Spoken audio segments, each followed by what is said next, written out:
Welcome, I'm Bob Burke, Chair of the Libertarian Party's British St. Croix, with a wrap-up of our weekly news. I'm going to talk about some local issues, I'm going to talk about some state issues, and I'm going to finish on some federal issues. This is a stream of consciousness video, so if I wander a little, I apologize. I want to start with the School Board of Hudson, which voted to add a satellite office to our junior high. My children go to the junior high here. I don't want a police officer at the junior high. But according to Chief Jensen, this will offer us better law enforcement at our junior high and our grade school. Are there giant, gaping laws being broken there? No. What this does is this will make our junior high a target.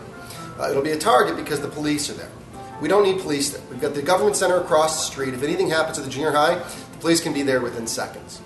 Part of the argument was that we need to make it safer because of the events at Sandy Hook. Friends, the number of school shootings has definitely gone up, and it's a very frightening fact. There's no doubt.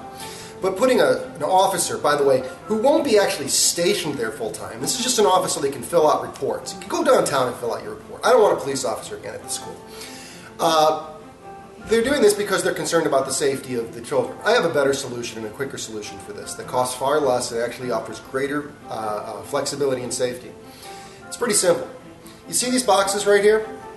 These boxes can be bought at Fleet Farm for like 50 or 60 bucks. In order to open them up, you have to use your fingerprints. So the only person who'll be able to do it is the person whose fingerprints actually match that box. You know what? Screw these things into the concrete in a couple of schoolrooms where the teachers have adequate and ample training about using guns. If there's ever a problem, then they can access that gun, but nobody else can. Nor does anybody else need to see or even know that the gun is there.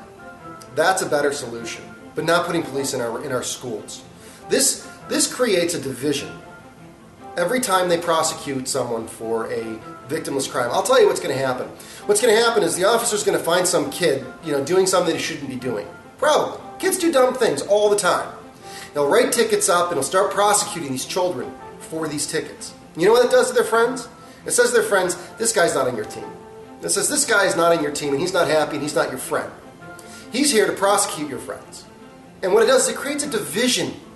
We need our officers to get back to being about public safety and not law enforcement. You know what law enforcement is? Enforcement is what they had in with the Stasi in East Germany.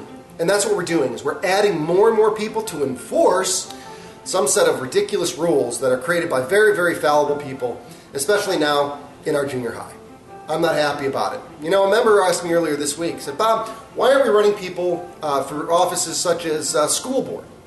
Well, fundamentally, libertarians don't believe in a public school system primarily, would be the first response that I would give. And so why would we run people for a school board when public schools really don't fall into the guise of things that we generally support? But you know what? If it's what it takes to get the police officer out of our junior high, I'll do that. Second, I'd like to congratulate the Village of North Hudson for properly passing a bill or an ordinance, whatever they do, removing the signs from their public buildings that state that no guns aren't allowed within their public buildings. In fact, Village President Stan Wecken, I believe, nailed it on the head when he said that the criminals don't care about the signs. They don't. They have no desire whatsoever to pay attention to those signs. In fact, the places where people are being killed are the places where these signs are, in our schools. I mean, why do you think, for example, the Virginia Tech shooter chose the Virginia Tech location? Because there were no guns. It was a completely unprotected population. Gun-free zone. Gun-free zones don't protect you. What people need is they need to have the element of surprise on these criminals. The third thing I'd like to talk about is the State Assembly, which last night, at a very, very late point, passed a bill that changes the reasons we can recall our elected officials. What they're going to do is they're going to create a list of ethics that the politicians have to follow. And the only way you can recall someone is if they violate these ethics. First of all, whose ethics are you guys going to choose, right? I don't know. Do you think your ethics are somehow superior to mine?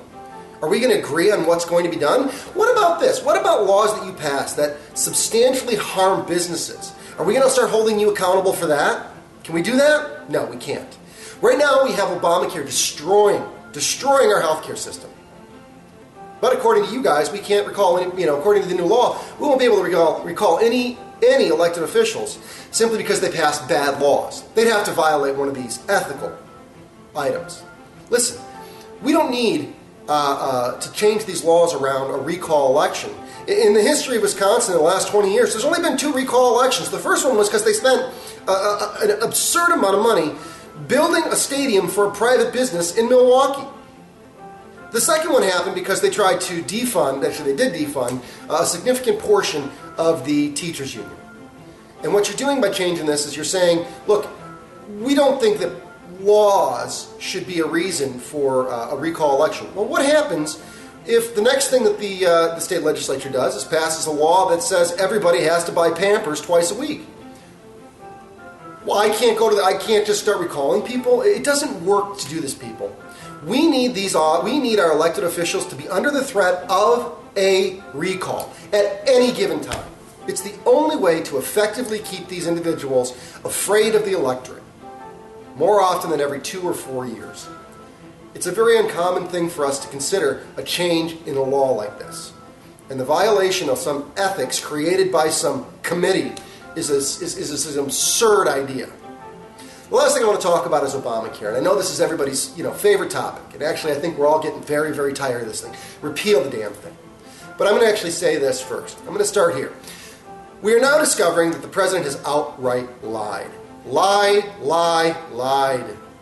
People, Democrats, you don't have to take the abuse.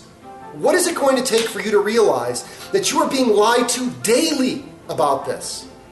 That people are being harmed? That our laws are not helping the people that you want to help?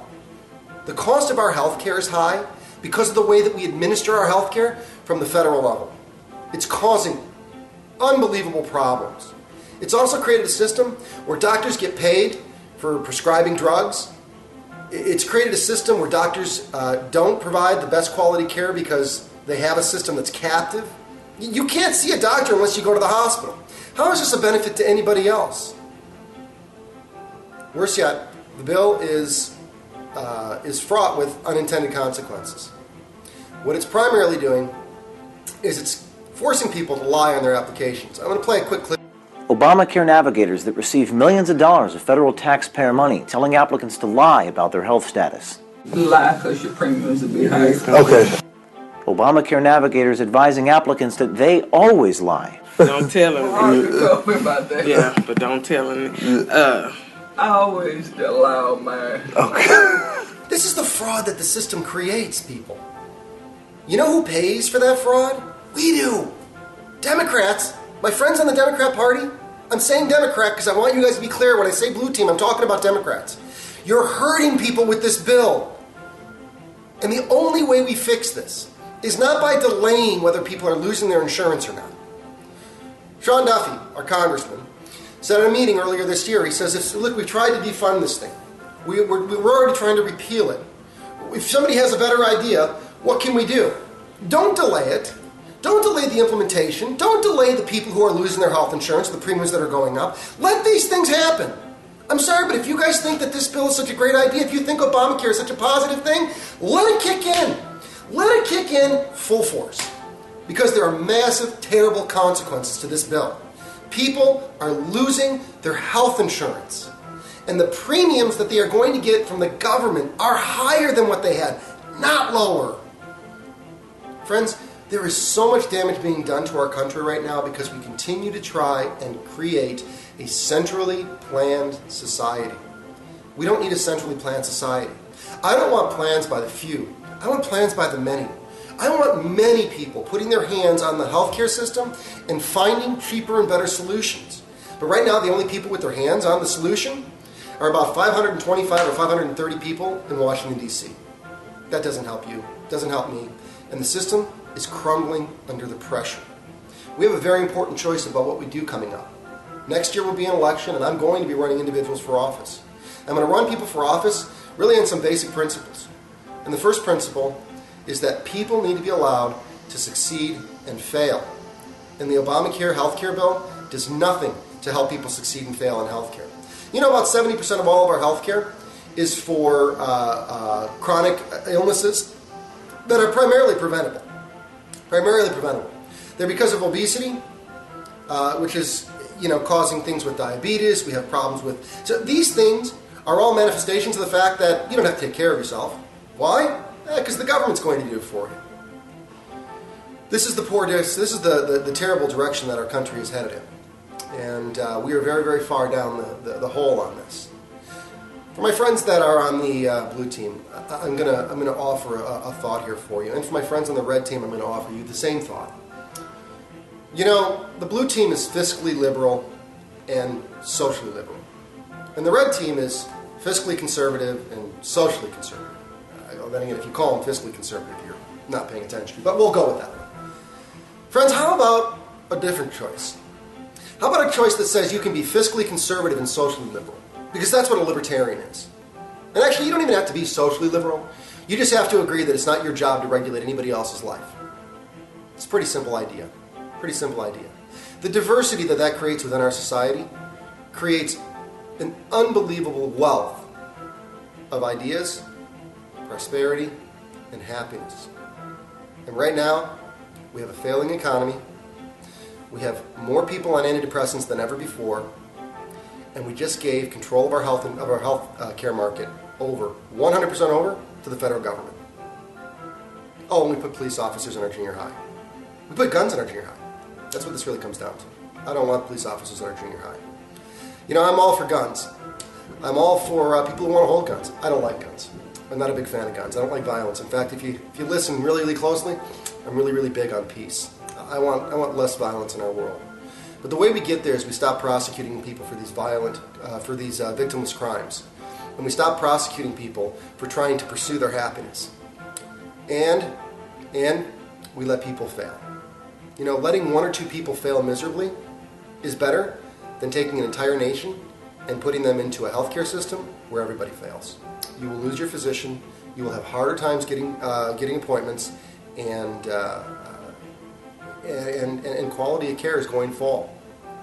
But if you want to be socially liberal, which is what we are, then join the Libertarian Party. Tell the blue team, I don't want to be a part of your organization anymore. I don't want to be a part of an organization that's hurting the people that I'm trying to help most. When I get down to it, and I really look at the years that I spent on the red team, it was very difficult. My mother is gay, and yet I had to go and listen to all these people tell me about how it's a choice. I'm telling you, it's not a choice. It's not a choice. And the damage that we do day in and day out to these people by vilifying a lifestyle that, frankly, whether it is a choice or not, isn't your job to decide. But that causes problems, social problems, that frankly is the greater violation that we should be caring about prosecuting. We need to start loving people and understanding that people have a right to make certain choices and decisions in their life. And that's where we're going. We're going back to a place where people get to live their life and pursue their happiness day in and day out. Like us on Facebook, join our YouTube channel, and please consider voting Libertarian in 2014. I've got a great plan and I can't wait to tell you about it. Peace.